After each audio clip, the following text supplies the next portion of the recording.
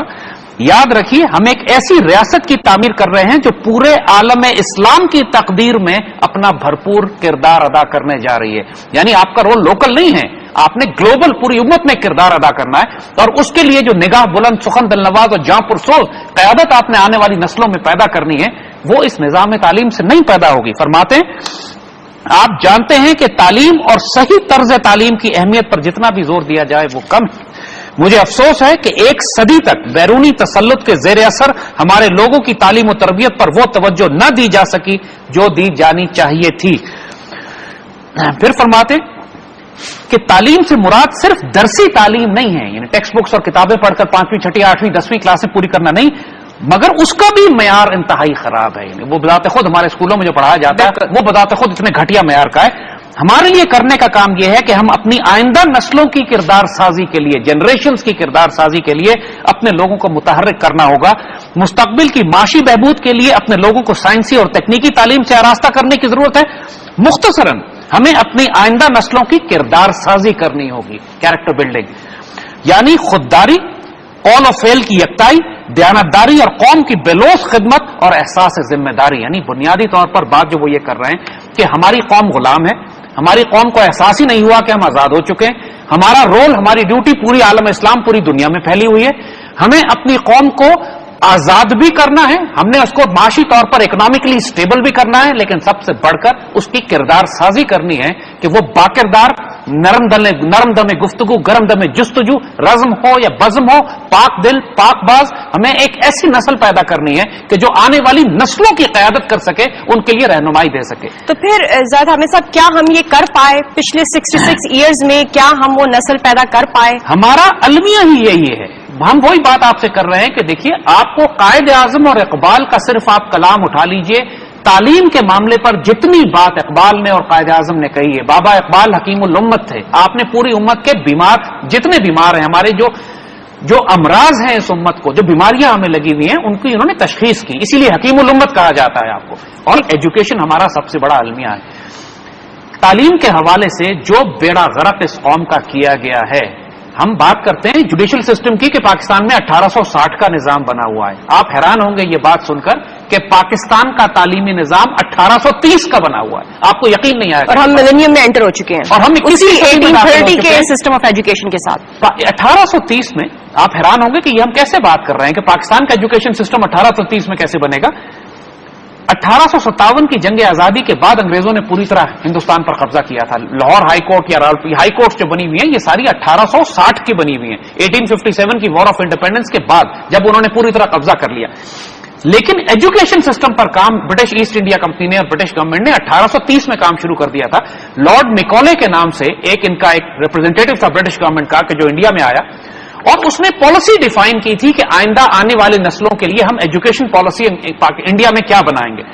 اور اس نے یہ کہا کلیئرلی کہ ہمیں ایک ایسی قوم تیار کرنی ہے کہ جو ہم حکمرانوں یعنی انگریزوں اور غلاموں یعنی جس انڈینز کے پہ ہم حکومت کر رہے ہیں ان کے درمیان ہم نے ایک بفر اسٹیٹ بنا، بفر ایک قوم تیار کرنی ہے جو اصل دیکھنے میں آپ کو وہ آپ کو کالے نظر آئیں گے، دیکھنے میں ہندوستانی نظر آئیں گے، دیکھنے میں ہندو اور مسلمان نظر آئیں گے، حقیقت میں اندر سے ان کی سوچ، ان کی ذہن، ان کی فکر انگریز ہوگی، اور وہ غلاموں پر حکومت کرنے کے لیے ہماری مدد کریں گے. اور اس نظام تعلیم کو جی قطع کلامی معذرت حامد صاحب، تو پھر آج جو ہمیں یہ ایجوکیشن سسٹم نظر آ رہے ہیں، جہاں پہ ہمیں ایک طرف تو گورنمنٹ اسکولس کی ایجوکیشن، ان کا جو کریکولم ہے وہ نظر آ رہا ہے، دوسری طرف ہمیں پرائیویٹ جو اسکول سسٹم نظر آ رہے ہیں، اے لیولز او لیولز نظر آ رہے ہیں، پھر مدرسہ اسکولس بھی نظر آ رہے ہیں، تو کیا یہ پورا سسٹم مل کر ہمیں سلیوز اور ماسٹرز بناتے ہوئے نظر آ رہے ہیں؟ جی ایسے ہی ہوا تھا. دیکھیے بنیادی طور پر آپ نوٹ کریں گے کہ 1857 کی وار آف انڈیپینڈنس کے بعد جب انگریزوں نے اپنا پورا جوڈیشل اکنامک پولیٹیکل سسٹم یہاں پہ نافذ کیا تو لاہور میں آپ کے ایچ ایس این کالجز بنائے گئے. ایچ ایس این کالجز جو اس زمانے میں تھے وہ لاہور کے جو فیوڈلز تھے،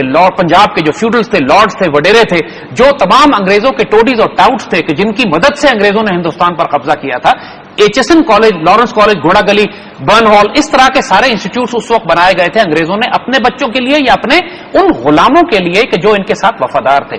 باقی پورے ہندوستان کے اندر تعلیمی نظام کا سب سے پہلا کام جو انگریزوں نے کیا، یاد رکھیے گا اس سے پہلے بھی کہ انہوں نے ایجوکیشن سسٹم بنایا، پہلا کام انگریزوں نے یہ کیا کہ انہوں نے زبان تبدیل کر دی ایجوکیشن سسٹم کی. اس سے پہلے پورے انڈیا کے اندر 1000 سال سے جو ایجوکیشن سسٹم تھا وہ فارسی یا عربی میں پڑھایا جاتا تھا، یا ہندو پڑھتے تھے سنسکرت میں. تو پھر آپ کے مطابق کیا زبان ہونی چاہیے ہمارے موجودہ سسٹم میں؟ ہم اس پہ آ رہے ہیں آپ کو. تو انگریزوں نے کیا کیا کہ بڑے بڑے مسلمان جو عالم فاضل، ملا فاضل مسلمانوں کی ڈگریز ہوا کرتی تھی، 12 سال 14 سال 16 سال پڑھ کے نکلتے تھے، اس کو انہوں نے ایک ہی رات میں کہہ دیا کہ سارے ہندوستانی جاہل ہیں، ان کو ایجوکیٹڈ پڑھا لکھا تصور نہیں کیا جائے گا جب تک یہ انگریزی نہ پڑھیں. اب سوال یہ تھا، اور اس وجہ سے سر سید نے پھر وہ انگریزی بولنے سر سید کالج بنایا، سر سید اسکول بنایا، کالج بنا کے جا کے علی گڑھ یونیورسٹی بنی، وہ انگریزی کی تعلیم بھی دینی شروع کی. مگر اس پر علامہ اقبال نے بڑا سخت کرٹیک کیا تھا. یہاں پہ ہمیں رک کے تھوڑی دیر علامہ اقبال سے پوچھنا پڑے گا کہ جو انگریزی اس وقت سکھائی جا رہی تھی، جو انگریزی کا ایجوکیشن سسٹم لایا جا رہا تھا، وہ صرف زبان نہیں تھی. یہ بات اب دنیا کے سارے سوشولوجسٹ اکنالج مانتے ہیں کہ آپ جب کوئی دوسرے ملک کی زبان پڑھتے ہیں تو آپ صرف زبان نہیں پڑھتے، آپ اس کی تہذیب، اس کے اخلاقیات، اس کی مورالٹی، اس کی قدریں، اس کا دین، اس کا مذہب، سب کچھ اس کے ساتھ آتا ہے. اور یہ بات اقبال نے پھر بڑے دکھ سے، بڑی تکلیف سے اقبال نے جو ڈائگنوز کیا، کیونکہ اقبال کے دور میں بھی یہی تعلیمی نظام تھا. تو اقبال نے جس طرح بتایا ہے، ایک نظر ہم آپ کو وہ سناتے ہیں تاکہ معلوم ہو.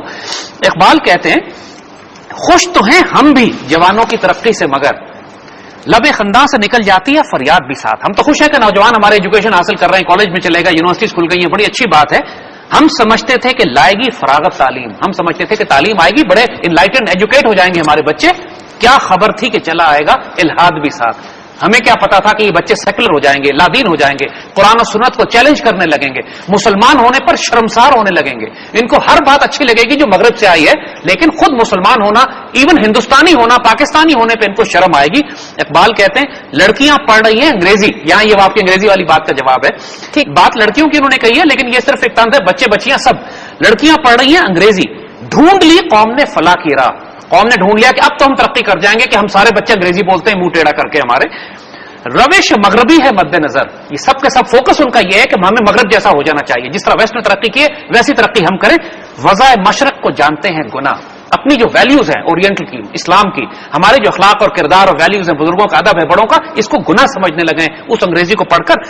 یہ ڈرامہ دکھائے گا کیا سین، پردہ اٹھنے کی منتظر ہے نگاہ. اب ہوگا کیا اس کے بعد؟ آنے والی نسلیں جو ہم خراب کر رہے ہیں، پوری جنریشن کو ہم کرپٹ کر رہے ہیں. دیکھیے انگریزی زبان سیکھنے کا مطلب یہ نہیں ہے. پھر زاہد حامد صاحب جو کوشچن یہاں پہ ریز ہوتا ہے مائنڈ میں کہ چلیں انگلش لینگویج، آپ کہہ رہے ہیں کہ انگلش لینگویج نہیں ہونی چاہیے. نہیں، ہم یہ نہیں کہہ رہے. کیا آپ کی کیا ویژن ہے کہ پاکستان کے ایجوکیشن سسٹم میں اردو ہونی چاہیے، آل 100% انگلش ایکسکلوڈ کر دی جائے؟ دیکھیے پہلے تو یہ کیسے اس کو بیلنس لے کے چلیں؟ پہلے تو یہ بات سمجھنے کی کوشش کیجئے کہ جیسے بات ہم نے کہی کہ ہمارے فاؤنڈنگ فادرز کا ویژن پاکستان کے لیے کیا تھا. ہمارے فاؤنڈنگ فادرز کا جو ویژن پاکستان کا تھا وہ یہ نیل کے ساحل سے لے کر تابہ خاک کے کاشغر ہم ایک اسلامک بلاک بنائیں گے جس کی قیادت پاکستان کرے گا. قائد اعظم نے یہی بات فرمائی جو میں ان کو آپ کو یہاں پہ کوٹ کر کے کہتا ہوں کہ قائد اعظم کہتے ہیں کہ یاد رکھیے کہ ہم ایسی ریاست کی تعمیر کر رہے ہیں جو پورے عالم اسلام کی تقدیر میں اپنا کردار ادا کرے گی، لہٰذا ایک وسیع سوچ کو اپنانا ہوگا اور ایسا طرز فکر جو صوبائیت کی سرحدوں، محدود قومیت اور نسلی تعصب سے بالا تر ہو. ہمیں حب الوطنی کا وہ جذبہ پیدا کرنا ہوگا جو ہمیں ایک متحد اور مضبوط قوم کے طور پر متحد کرے. صرف یہی وہ راستہ ہے کہ جس سے ہم اپنا مقصد حاصل کر سکتے ہیں جس کے لیے لاکھوں مسلمانوں نے قربانیاں دی تھی. پہلے تو آبجیکٹو ڈیفائن کریں. آبجیکٹو دیکھیے، انگریزوں کی بات ہم آپ کو بتائیں، انگریز ایک چھوٹا سا جزیرہ ہے, لیکن کیا وجہ تھی کہ پوری دنیا پر ان کی حکومت اس طرح کی تھی کہ ان کے اوپر سورج نہیں ڈوبتا تھا. وہ ایک آدمی بھیجتے تھے ایک علاقے میں اور پورا علاقے پر قبضہ کر لیتے تھے. ایک لارنس آف عربیہ انہوں نے بھیجا جس نے ترکوں کے خلاف پورے حجاز اور عربیہ میں ایسی بغاوت کروائی کہ پورے خلافت عثمانیہ ہی ٹوٹ گئی ایک آدمی کی وجہ سے.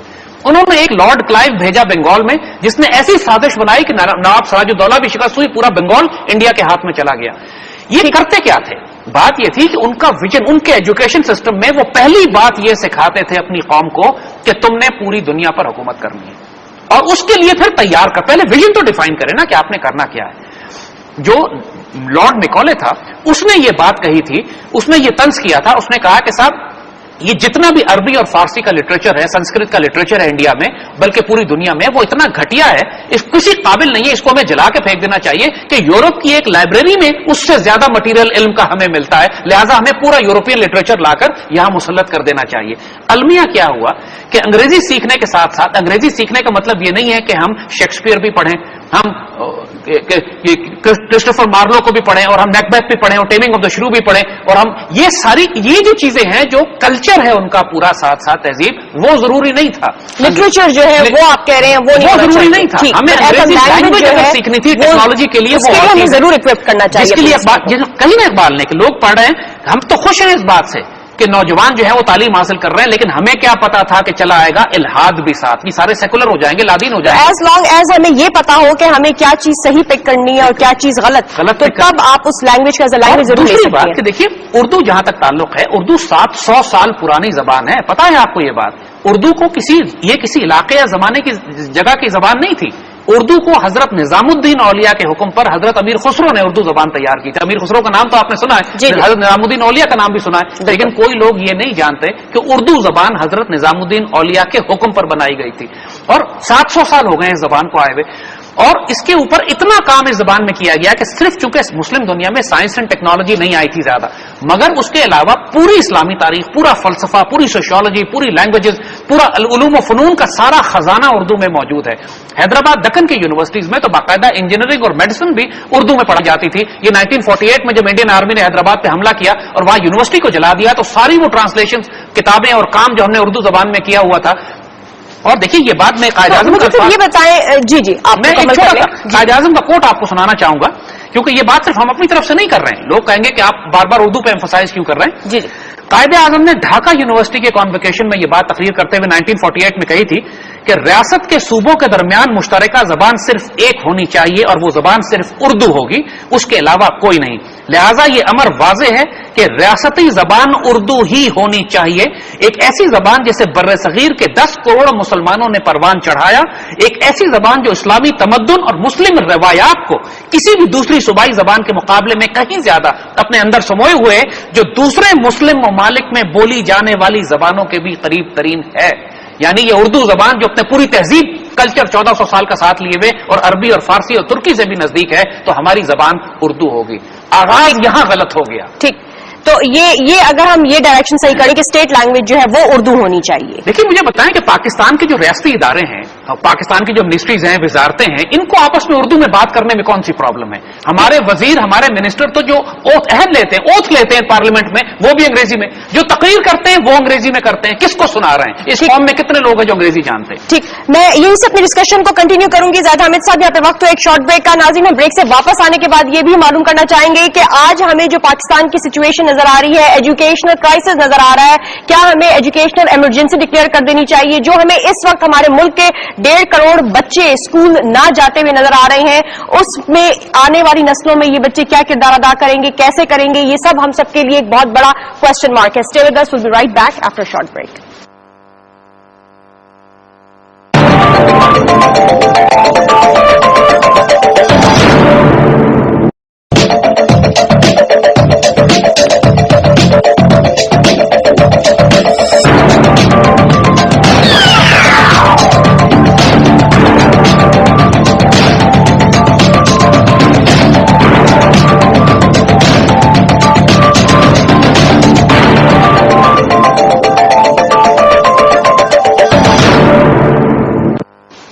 ویلکم بیک ناظرین. ہم آج ایک انتہائی امپورٹنٹ ٹاپک ایجوکیشن کے حوالے سے بات کر رہے ہیں کہ آخر پاکستان میں ہمیں ایجوکیشن کا سسٹم جو ہے اس میں کہاں کیا فلاز نظر آتے ہیں, ان کو کیسے فکس کیا جا سکتا ہے, کون سے ایسے مسائل ہیں جو کہ ایجوکیشنل سسٹم کے اندر بن کر ان کو ختم کر رہے ہیں.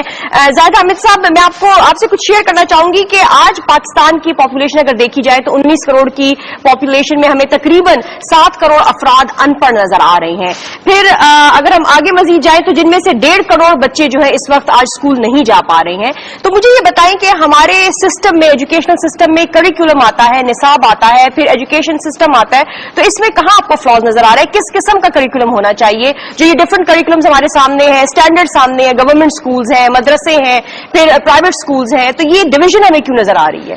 لیکن نیلم, یہ سوال سب سے پہلے ہی پاکستان بنتے ہی, جیسے ہم نے کہا کہ قائد اور اقبال نے, اور اس کے بعد جو انہوں نے ڈپارٹمنٹ بنایا قائد اعظم نے, ڈپارٹمنٹ آف اسلامک ریکنسٹرکشن, جس کا علامہ محمد اسد جو جرمن کنورٹ لیوپولڈ ویس تھے, ان کے ذمہ یہ کام یہی دیا گیا تھا کہ ایجوکیشن پالیسی بنائے پاکستان کو. اور ایک حیرت انگیز آئیڈیا دیا تھا علامہ محمد اسد نے لیاقت علی خان کو, پرائم منسٹر کو. لیاقت علی خان سے انہوں نے کہا کہ آپ پاکستان کے سارے اسکولوں میں 1 سال کے لیے چھٹی کر دیں, اسکول بند کر دیں. اور لیاقت علی خان ذرا حیران بھی ہوئے کہ یہ کیا بات ہے, ہم اسکول بند کر دیں. انہوں نے کہا کہ 1 سال کے اندر ہم نیا کریکولم بنائیں گے پورے پاکستان کا, اور ہم ٹیچرز کو تیار کریں گے کہ جو اس کریکولم کے مطابق پڑھائیں. اور اس کے بعد 1 سال کے بعد جب ہم دوبارہ اسکول کھولیں گے تو نئے کریکولم کے اوپر نئے اساتذہ کے ساتھ ہم ایک پوری نئی پالیسی کے ساتھ چلیں گے, پوری قوم کی سمت متعین ہو جائے گی.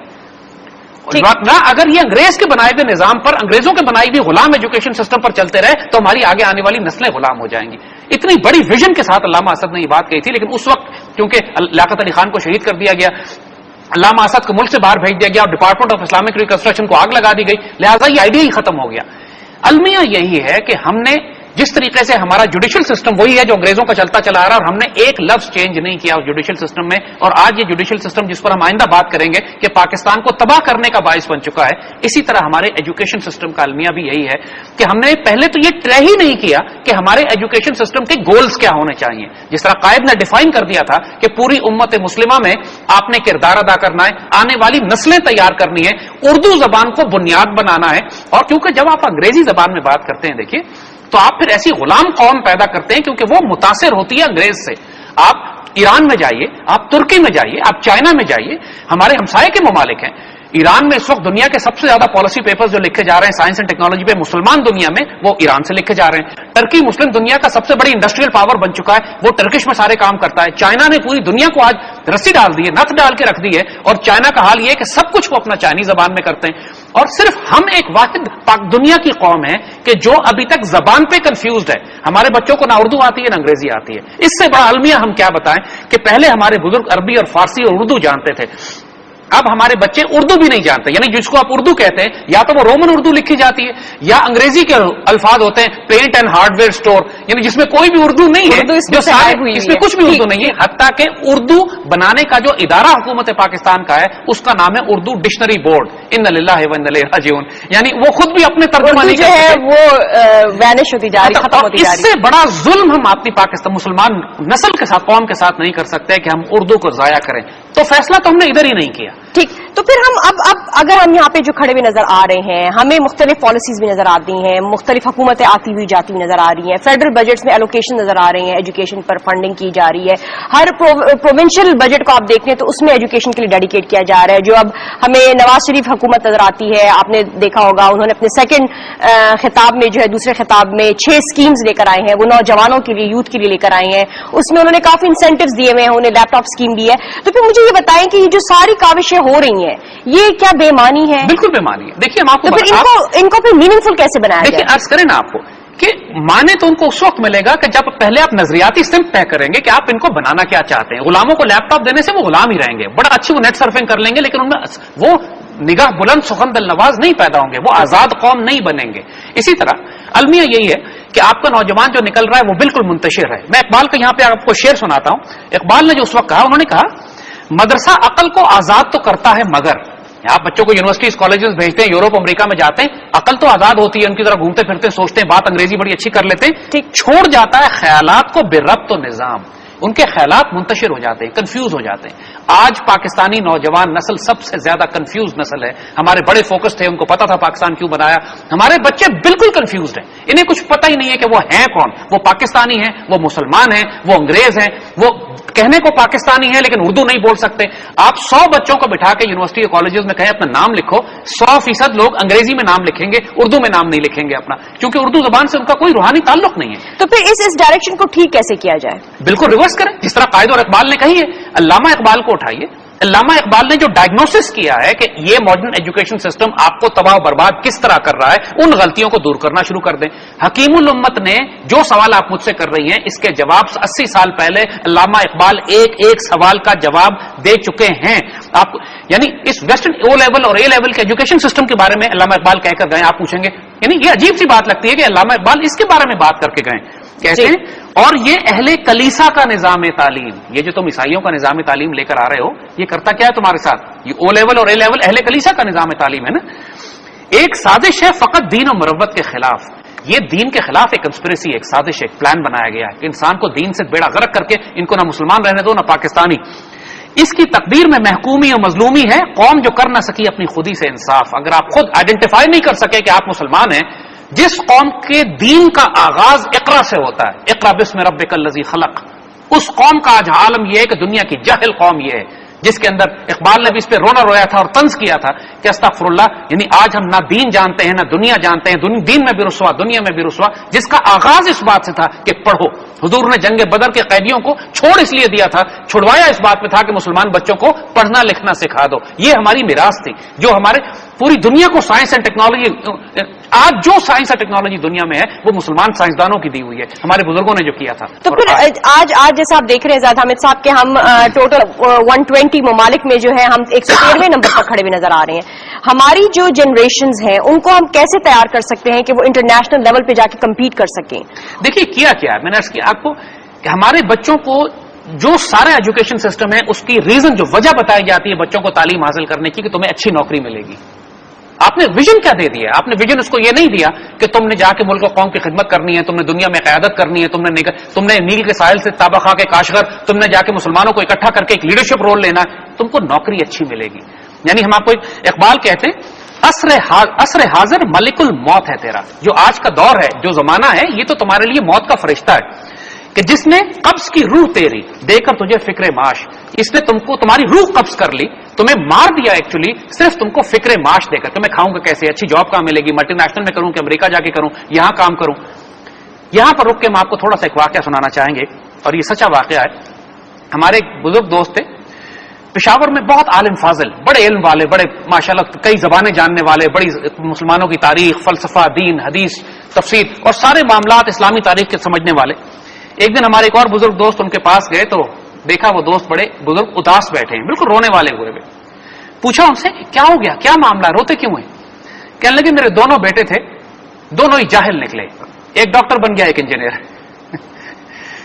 بات یہ ہے کہ ڈاکٹرز اور انجینئرز تیار کرنا، قومیں اس طرح نہیں تیار ہوتی کہ کیریکٹر بلڈنگ بھی چاہیے، ویژن چاہیے، گرومنگ ہونی چاہیے. بالکل. تو اب ہم اگر سیاسی رول کو دیکھیں، ہم پولیٹیکل رول کو دیکھیں یا جو ہمیں حکومتی اسٹیٹ کا جو رول نظر آتا ہے اس میں اگر ہم دیکھیں تو کانسٹیٹیوشن کے تحت جو پاکستان کا آئین ہے اس میں تو ہمیں آرٹیکل 25A کے ذریعے کہا جا رہا ہے کہ 5 سے 16 سال تک کی عمر کے بچوں کی جو ایجوکیشنل رسپانسبلٹی ہے وہ ریاست کی ذمہ داری ہے. تو یہاں پہ ریاست کا فیلئر بھی نظر آ رہا ہے، ریاست ان بچوں کو اسکول تک لے جانے میں ناکام نظر آ رہی ہے، جو نصاب وہاں پر پڑھایا جا رہا ہے وہ بھی ایک فیلئر نظر آ رہا ہے. تو پہلے یہ ان کا جو رول ہے اس کو آپ کیسے ڈیفائن کریں گے کہ ریاست کیوں فیل ہوئی؟ ریاست اگر اپنے 100% ریسورسز بھی تعلیم میں آج ڈال دے، لیکن تعلیم کا نصاب اور طریقہ کار وہی رہے جو پچھلے 150 سال سے چلا آ رہا ہے، تو پھر آپ نے غلام در غلام ہی پیدا کرنے.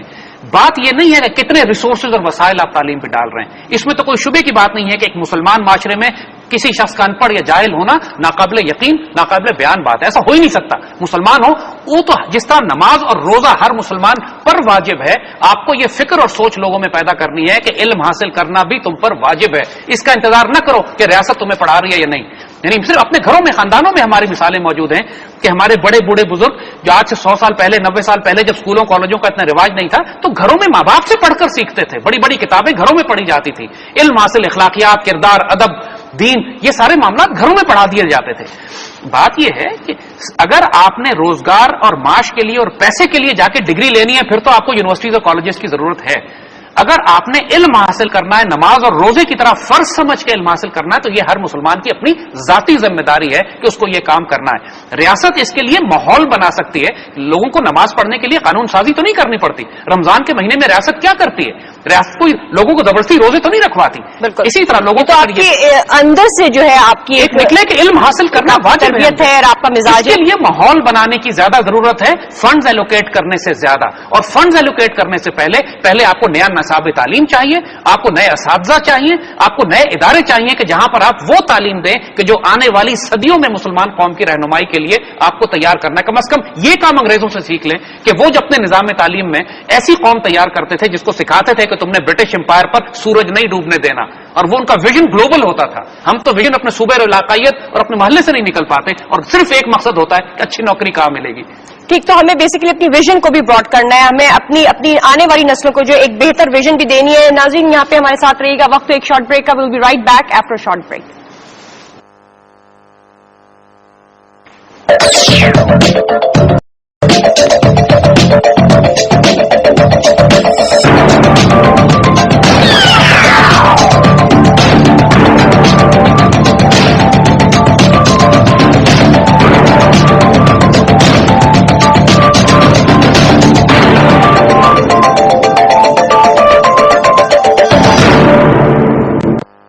Welcome back. ناظرین ہم بات کر رہے ہیں پاکستان میں موجود ایجوکیشنل سسٹم کے حوالے سے. پاکستان میں جو ہمیں ایجوکیشنل کرائسس نظر آ رہے ہیں، کیا پاکستان میں ایجوکیشنل ایمرجنسی جو ہے وہ نافذ کر دینی چاہیے؟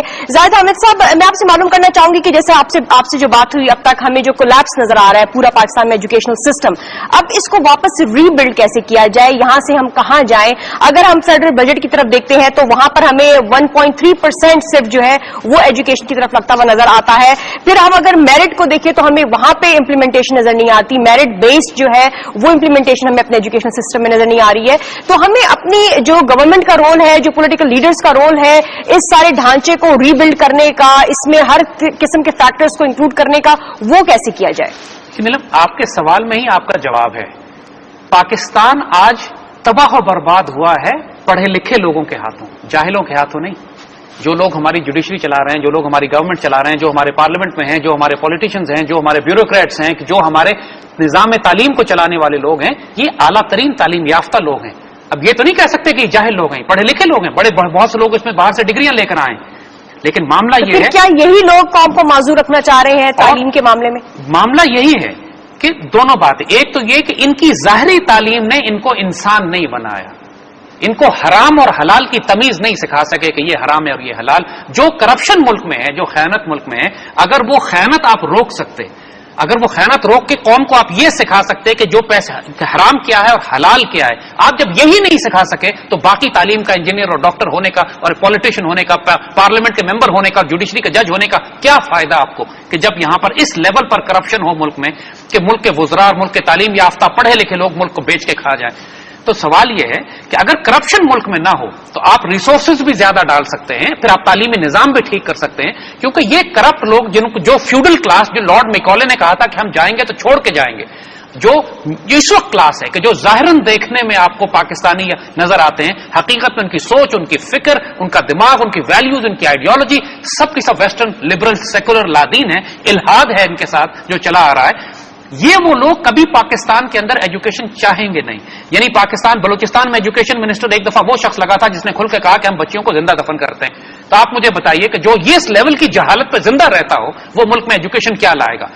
اب یہی المیہ ہمارا ہے کہ ایک تو ہمارے پاس ڈائریکشن اور سمت کوئی نہیں، دوسرا ہمارے پاس اگر تھوڑا بہت جو کچھ پڑھنے لکھنے کے لیے ہے بھی تو وہاں پہ اتنی کرپشن ہے کہ 90% ایجوکیشن کے وسائل بھی ضائع ہو جاتے ہیں خیانت میں، وہ بھی نہیں لگتے ٹھیک سے. تعلیمی نظام اتنا بوسیدہ اور بور ہے کہ بچے پڑھنا نہیں چاہتے. اس اساتذہ اور اسکولوں کی حالت اتنی بری ہے کہ کوئی وہاں جانا نہیں چاہتا. یہ سارا المیہ ہمارے ساتھ ہے. اس سب کو ٹھیک کرنے کا طریقہ ایک ہی ہے. الٹیمیٹلی بات وہیں آتی ہے، ایجوکیشن سسٹم کو الگ سے آپ نہیں ٹھیک کر سکتے. آپ کو جوڈیشل سسٹم بھی ساتھ ٹھیک کرنا ہے، آپ کو اکنامک سسٹم بھی ساتھ ٹھیک کرنا ہے، آپ کو کرپشن کو بھی کنٹرول کرنا ہے، آپ کو ملک میں ایک ایسی مضبوط مرکزی حکومت چاہے جو قائد اعظم اور اقبال کے احکامات کو نافذ کرے. ڈائگنوسس ہو چکا ہے. قائد اعظم نے ویژن سیٹ کر دیا تھا, اقبال نے ان بیماریوں کا انالیسس کر دیا تھا, تجزیہ کر دیا تھا, ڈائگنوسس کر دیا تھا کہ ہمیں پرابلم کیا ہے. ان دونوں کو سامنے رکھیے, نئی ایجوکیشن پالیسی, نئے ویژن کے ساتھ, نئے ٹیچرز کے ساتھ, جس میں فوکس ہو نہ صرف آپ کی آئیڈیالوجی پہ بلکہ کردار سازی پہ اور پھر ویژن پہ کہ پاکستان کو آپ نے کہاں لے کے جانا ہے. پھر کیا اس حوالے سے ہمیں کیا مانیٹرنگ اور ایویلویشن کمیٹیز جو ہیں وہ قائم کرنی چاہیے, وہ انڈیپینڈنٹ ہونی چاہیے, اقبال کا المیہ کیا ہے تاکہ وہ نیوٹرلی جو ہے مانیٹر کریں. اقبال نے اس پہ بھی مسئلے کا حل کیا. دیکھیے آج آپ کو پاکستان میں صاحب علم, صاحب نظر, صاحب دانش لوگ نظر بھی نہیں آتے. اقبال کہتے ہیں کہ مسئلہ کیا ہے کہ اہل دانش عام ہیں, کامیاب ہیں اہل نظر. بڑے بڑے انٹلیکچوئل نظر آئیں گے لیکن صاحب بصیرت, صاحب نظر لوگ آپ کو نظر نہیں آئیں گے. آج اسکالرز میں آپ کو احمد بن حنبل, مالک, شافعی جیسے اسکالرز نظر نہیں آتے. آپ کو آج امام غزالی جیسے اور اقبال جیسے لوگ نظر نہیں آتے. آپ کو پوری مسلم دنیا سے لوگ چن کے لانے پڑیں گے. امریکہ کیا کرتا ہے, امریکہ کے جو بڑے بڑے ڈاکٹرز اور انجینئرز ہیں وہ پوری دنیا سے وہ برین ڈرین کرتے ہیں, پوری دنیا سے لے کے جاتے ہیں لوگوں کو اپنے پاس, وہ فائن برینز جو ہے وہ لے کے جاتے ہیں. آپ کو اب پوری مسلم دنیا میں سرچ کرنا پڑے گا. پاکستان کا رول آنے والی نسلوں میں پوری مسلم دنیا میں. آپ اس پہ کیوں محدود کرتے ہیں؟ بہترین تھنکرز, فلاسفرز, ڈاکٹرز, پڑھے لکھے لوگ ترکی میں ہیں, کچھ ایران میں ہیں, کچھ عرب دنیا میں ہیں, کچھ آپ کو انڈونیشیا, ملیشیا میں ملیں گے. مہاتیر کو لائیں. اس طرح کے لوگ آپ کو, جنہوں نے اپنے سسٹم کو ٹھیک کیا, آپ کو اس طرح کے لوگ لانے پڑیں گے. پاکستان کے اندر ایسے لوگ کم رہ گئے. یہ بدنصیبی کی بات ہے. اقبال نے کہا نا اہل دانش عام ہیں, کامیاب ہیں اہل نظر. وہ لوگ جو فلاسفر بھی ہوں, تھنکر بھی ہوں, جن میں وہ جنون اور جذبہ بھی ہو کہ ہم نے آنے والی نسلوں میں مشرق سے مغرب تک مسلمان دنیا کو اکٹھا کرنا ہے. جب تک یہ ویژن نہیں لائیں گے, پھر آپ میں یہ غیرت ہو کہ کیوں ہم آپس میں بات انگریزی میں کیوں کریں. پاکستان کی پارلیمنٹ کا اسپیکر جب ملکہ کو کھڑے ہو کے خطاب کرتا ہے پارلیمنٹ میں کہ we are still your loyal subjects, ابھی تک ہم آپ کے غلام ہیں, تو اس سے اندازہ کر لیجئے کہ یہ حکمران طبقہ پاکستان کو ایک مسلمان اسلامی ریاست کیوں بنانا چاہے گا, کیوں ہمارے بچوں کو. پھر جو ہمیں یہ ڈوئل پالیسی ایجوکیشن سسٹم نظر آتا ہے زاہد حامد صاحب کے, جس میں ہم دیکھتے ہیں کہ ایک ایکسٹریم پرائیویٹ سسٹم ہے جہاں پہ ہمیں برٹش سسٹم نظر آ رہا ہے, امریکن ایجوکیشنل سسٹم نظر آ رہا ہے. دوسری طرف آپ دیکھیں تو جو ہمیں گورنمنٹ اسکول نظر آ رہے ہیں, پبلک اسکولز نظر آ رہے ہیں, اس میں جو تعلیم دی جا رہی ہے, اس میں جو تعلیم ہے وہ ایک کلیریکل لیول سے لوگوں کو آگے نہیں جانے دے پائے گی. اور جو دوسرا سسٹم ہے وہاں پہ سارے بیوروکریٹس اور لیجسلیشن میکنگ اور یہ طبقہ جو ہے وہاں پہ پروموٹ کرے گا. تو یہ ہمیں اتنا فائن ڈیوائڈ نظر آ رہا ہے سوسائٹی میں. یہ پورے ملک میں ہر جگہ ہے. جب پورا ملک میں بجلی ہوتی ہے, بجلی کا کرائسس ہوتا ہے, کہیں بجلی نہیں ہوتی تو اس اعلیٰ طبقے کے گھر میں جنریٹرز لگے ہوئے ہوتے ہیں. پورے ملک میں لا اینڈ آرڈر کا کرائسس ہوتا ہے, یہ اپنے لیے سیکورٹی گارڈ الگ کھڑ کے اپنی موٹر, ان کے اپنے کانوائز چلتے ہیں سیکورٹی کے. پورے ملک کے اسکولوں کا ایجوکیشن سسٹم تباہ ہوتا ہے, یہ اپنے بچوں کے لیے الگ اسکول بنا لیتے ہیں. پورے ملک کے اندر ٹرانسپورٹ کا نظام ختم ہے, یہ اپنے لیے گاڑیاں خرید لیتے ہیں. اس کا علاج یہ ہے کہ آپ ان کو مجبور کریں کہ یہ پبلک سسٹم میں آئیں. آپ کو یہ پرائیویٹ اسکولوں کا سلسلہ, آپ کو یہ سارے او لیولز اور اے لیولز ختم کر کے جس دن پاکستان کے پرائم منسٹر اور پریزیڈنٹ کے بچے پاکستان کے سرکاری اسکول میں پڑھنے لگیں گے, اس دن سرکاری اسکول پہ بھی تمام انویسٹمنٹ حکومت کی ہوگی اور وہ شاندار ہو جائیں گے. تو پھر آپ کے خیال میں جو کے پی کے کی حکومت نے ابھی ریسنٹ سٹیپ اٹھایا ہے ایجوکیشن کی جانب کے, ایجوکیشن فار آل, وہ تمام اسکولوں میں جو گورنمنٹ اسکولز ہیں کریکولم میں سبجیکٹس کو لا رہے ہیں ایکویلٹی گراؤنڈز پر, کیا آپ کو لگتا ہے یہ ایک پہلا قدم ہے جہاں پہ ہمیں ایک صوبے میں کچھ ہارمنی نظر آئے گی ایجوکیشن گراؤنڈ؟ کانسیپٹ کے لحاظ سے تو ٹھیک ہے کہ بات ایسے ہی ہونی چاہیے کہ پورے اسکول, پورے پاکستان کے اندر ہر بچے کا تعلیمی نظام بھی ایک ہو, ایک فوکسڈ ہو, آئیڈیالوجی ڈیفائنڈ ہو, ٹیکسٹ بک کریکولم ڈیفائنڈ ہو, آپ اس کو ایک سمت میں لے کے چلیں. اور جب آپ اردو میں پڑھانے کی بات کریں گے نا تو پھر یہ طبقاتی فرق ختم ہو جاتا ہے کہ شہر کے بچے اور ہیں, گاؤں کے بچے اور ہیں, اردو میں سارے پڑھ لیں گے. مسئلہ یہ ہوتا ہے کہ آپ انگریزی ایجوکیشن سسٹم پہلی کلاس سے انگلش میڈیم ڈالتے ہیں, اس بچے کو جو گاؤں سے آتا ہے اس کے خواب میں کبھی اس نے انگریزی نہیں سنی دیکھی ہوتی, اور شہر کے بچے کو انگریزی زیادہ آتی ہے, اس لیے پھر آپ کلاس ڈفرنس کر دیتے ہیں کہ گاؤں کا بچہ شہر کا بچہ اکٹھے نہیں پڑھ سکتے.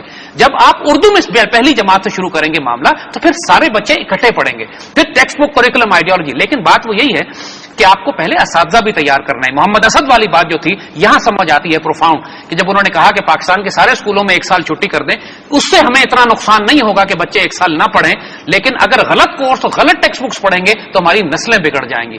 اس بات پہ ذرا غور کرنا پڑے گا. بے شک اگر 6 مہینے اسکولوں میں چھٹی کرنی پڑے, ویسی چھٹیاں جو پڑھ رہے ہیں, سمر ہالیڈیز کو یوٹیلائز کیا جا سکتا ہے, پڑھ رہے ہیں اس میں بھی کیا سیکھ رہے ہیں. دی جا سکتی ہے. اقبال نے یہ بات کہی کہ شکایت ہے مجھے یارب خداوندان مکتب سے, یعنی اسکول کالج کے پرنسپل جو اسکولوں میں جاتے ہیں, مجھے ان سے شکایت یہ ہے کہ شاہین بچوں کو دے رہے ہیں سبق خاک بازی کا, یعنی شاہینوں کے بچوں کو سکھا رہے ہیں کہ تم نے زمین پر رہ کر کیڑے مکوڑوں کی طرح زندگی کیسے گزارنی ہے. فرعون کے بارے میں اقبال نے یہ طنز کیا تھا کہ وہ کمبخت خام خواہ بچے قتل کرتا تھا, اس کو کالج کی نہ سوجی, بچوں کو کالج میں بھیج دیتا, وہاں ویسے ہی مارے چلے جائیں گے یہ بچے, کسی کام کے نہیں رہیں گے. تو انفارچونیٹلی آپ چاہے کامن ایجوکیشن سسٹم بنا دیں, چاہے آپ طبقاتی سسٹم رکھیں, جب تک کہ اس کے اندر ٹیکسٹ بکس جو ہیں, جو کتابیں, جو ڈائریکشن, جو فوکس ہے اور جو زبان ہے, اس کو آپ درست نہیں کریں گے, آپ اسی طریقے سے جاہل اور غلام قوم پیدا کریں گے. ٹھیک, میں زاہد حامد صاحب ایک اور فیکٹر کو ٹچ بیس کرنا چاہوں گی جو ہمارے پاکستان میں ایجوکیشن سسٹم میں نظر آ رہا ہے, اور وہ ہے پولیٹیکل انفلوئنس کا, کہ وہ اتنا انٹرمنگل ہوا ہے پولیٹیکل انفلوئنس ایجوکیشنل سیکٹر میں, اور اب مزید ہمیں دیکھنے میں آ رہا ہے. ہمیں ایک موجودہ حکومت کی جانب سے جو اسکیمز لانچ ہوتی ہوئی نظر آ رہی ہیں یوتھ کے لیے, یہ بھی کہا جا رہا ہے کہ کیا یہ یوتھ کو برائب کیا جا رہا ہے اپنی طرف مائل کرنے کے لیے, کیونکہ یوتھ جو ہے وہ اب آگے جا کے ڈائریکشن پاکستان کی سیٹ کرنے جا رہا ہے, تو جس کے جانب رجحان ہوگا یوتھ کا وہی ہمیں ایز اے فیوچر گورنمنٹ کے طور پر نظر آئے گا. تو یہ بتائیں کہ ہم اس سیکٹر کو کیسے الگ کر سکتے ہیں, پولیٹیکل انفلوئنس کو ایجوکیشن سے کیسے الگ کیا جائے؟ اس میں تو کوئی شبے کی بات نہیں ہے. آپ 1400 سال کی مسلم تاریخ اٹھا کے دیکھ لیں کہ مسلمان معاشروں میں نہ سیاسی جماعتیں ہوتی تھیں اور نہ تعلیمی اداروں میں کوئی سیاسی انفلوئنس ہوتا تھا. یہ کانسیپٹ ہی سارے جدید دور کے فتنے ہیں سارے. جب مسلمان معاشرے میں پولیٹیکل پارٹیز کی کوئی گنجائش نہیں ہے, اور وہ پولیٹیکل پارٹی جو قومیت پہ, لسانیت پہ, فرقہ واریت پہ تقسیم ہے, اور جو اسٹوڈنٹ ونگ بناتی ہیں اور نوجوانی کے طبقے سے یونیورسٹی کالجز میں ہی آپ نوجوانوں کو تقسیم کر دیتے ہیں صوبائیت پہ, قومیت پہ, لسانیت پہ, فرقہ واریت پہ, پھر آگے جا کے وہ فتنے تو اٹھیں گے. آپ کو بڑی سختی سے, Quaid Azam was very firm آن دس, انہوں نے نوجوانوں کو جب نصیحت کی تو بڑی سختی سے کہا تھا کہ سیاست سے آپ نے اپنے آپ کو دور رکھنا ہے, اپنی تعلیم پر فوکس کرنا ہے, اپنی تربیت پہ فوکس کرنا ہے, تاکہ آنے والے وقتوں میں آپ پاکستان کی ذمہ داری اٹھا سکیں. یہ تو بڑی سختی سے نافذ کرنا پڑے گا. کوئی پالیٹکس یونیورسٹیز اور کالجز کے لیول پر نہیں. آج کل میڈیا کے ذریعے بچے ویسے اویئر ہوتے ہیں, پالیٹکس کے بارے میں سب کو پتا ہے, لیکن جب قومیت, لسانیت اور فرقہ واریت پہ آپ پولیٹیکل پارٹیز میں تقسیم ہو کر ایک دوسرے کو مارنے قتل کرنے لگے, اور پھر وہی پریکٹیکل فیلڈ میں آتے ہیں, پھر وہی سیاست نظر آتی ہے انارکک جو آپ کو آج پاکستان میں نظر آ رہی ہے.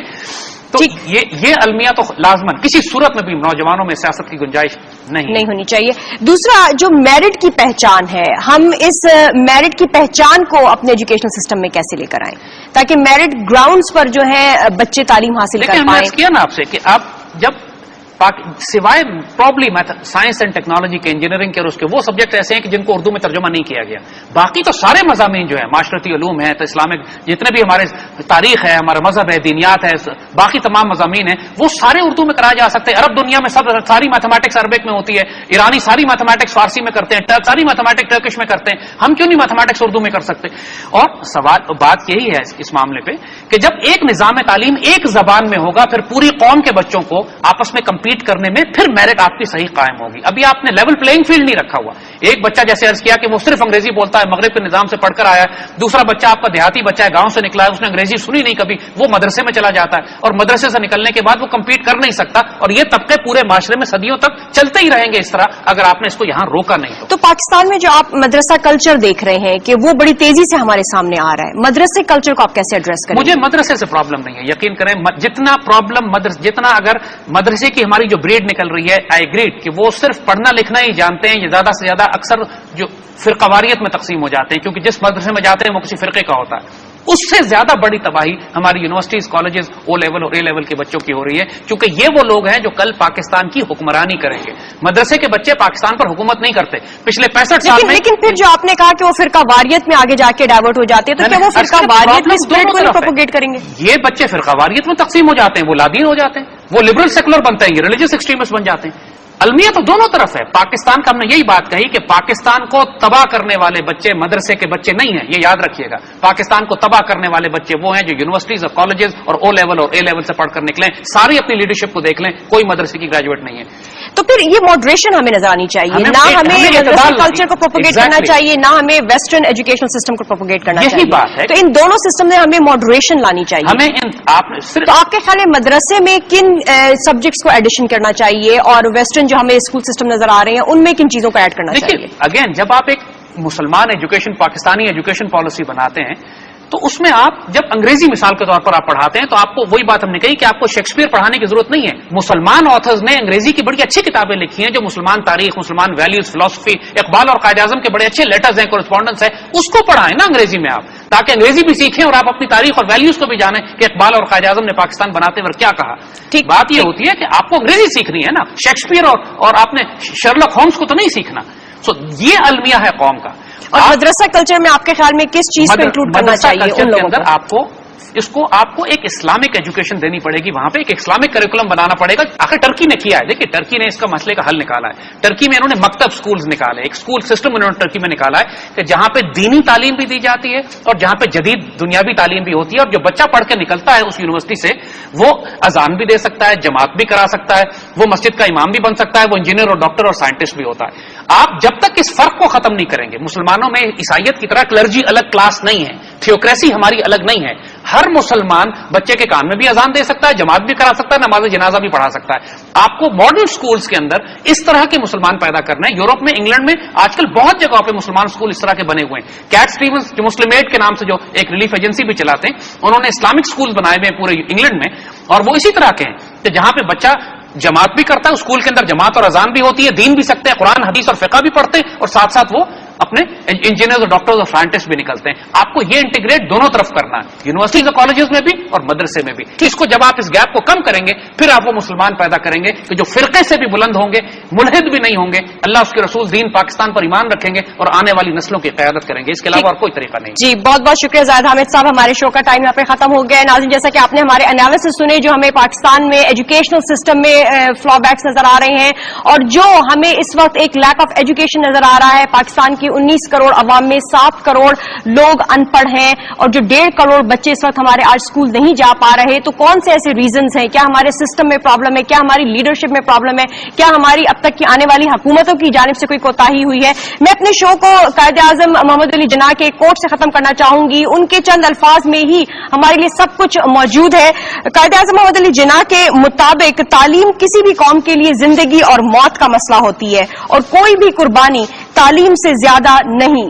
تو پھر آج ہمیں پاکستانی قوم کیوں اس تعلیم سے ہی محروم نظر آتی ہے؟ آج کے لیے اتنا ہی. سی آل ٹمارو نائٹ. انٹل دین اپنا اور اپنے پاکستان کا بہت خیال رکھیے گا. اللہ حافظ اینڈ گڈ نائٹ.